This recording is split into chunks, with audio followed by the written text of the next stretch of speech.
প্রিয় উপস্থিতি, তার এই ধারাবাহিকতায় গতকাল কুয়েটে একটি মিছিল থেকে আমাদের ছাত্র দলের সমর্থক এবং কর্মীদের উপর, যারা এখন আমাদের কোনো কমিটি নেই, কুয়েটে ছাত্র দলের কোনো কমিটি নেই এবং কিন্তু আমাদের সমর্থক এবং কর্মী রয়েছে, সেজন্য সদস্য ফরমকে কেন্দ্র করে তার আগের দিন, সংঘর্ষের আগের দিন ছাত্র দলের সদস্য ফরম বিতরণকে কেন্দ্র করে যে অনাকাঙ্ক্ষিত ঘটনা ঘটেছে, আমরা সোশ্যাল মিডিয়ার মাধ্যমে এবং কয়েকটি ভিডিও ফুটেজের মাধ্যমে দেখতে পেয়েছি যে বৈষম্য বিরোধী নামধারী কতিপয় গুপ্ত সংগঠনের নেতা কর্মীরা যখন মিছিল নিয়ে যাচ্ছিল, তখন নিরীহভাবে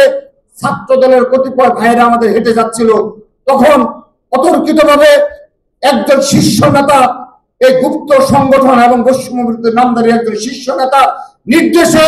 এবং সরাসরি তার নির্দেশে এবং তিনি সরাসরি অংশগ্রহণের মাধ্যমে আমাদের ছাত্র দলের ভাইদের উপর আক্রমণ চালানো হয়েছিল। আমরা সেখানে সিসি ক্যামেরা রয়েছে, আমরা সবগুলো সিসি ক্যামেরা ফুটেজ বিশ্লেষণের মাধ্যমে পুঙ্খানুপুঙ্খ তদন্তের দাবি করছি। যে বা যারাই জড়িত থাকুক তাদেরকে বিচারের আওতায় নিয়ে আসতে হবে। এই দেশে আর মব কালচার থাকা চলবে না। যখন ইচ্ছে হবে